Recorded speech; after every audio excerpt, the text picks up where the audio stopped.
Hi everyone, this is Michar and welcome to my vlog. For today's video is mga kaganapan lang sa akong biyahe padulong sa Australia. So ang akong biyahe ani kay from Davao to Manila, Manila to Indonesia, Indonesia to Australia. Nakoy 4 hours nga layover sa Manila ug 16 hours nga layover sa Indonesia. Nya akong katapad ani padulong Indonesia no kay ang FA. After 4 hours nga biyahe, naabot tag Denpasar Airport na mahaw ta diretso kay gutom ang babadji. Man ako pamahaw ani kay ni diretso nako sa departure area para magpaabot sa akong next flight padulong sa Australia. So, akong layover diri kay 16 hours. Awa ta gibuhat diri kung di naglingkod-lingkod ug nagihap pila ang nilanding ug pila ang ni take off.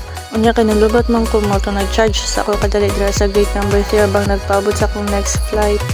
Unya kay na-action na magkagutom mo to na ni hapon na lang ko daan para ready na mamaya sa bakakan ba, ready na matulog. After 4 hours flight, naabot ra gyud ta diri sa Australia pero ano ko ka video sa airport kay na deadbat na duha nako ka cellphone. Unya na diretso lang dayon mi diri sa Rusty's Market palengke sa Pilipinas ba.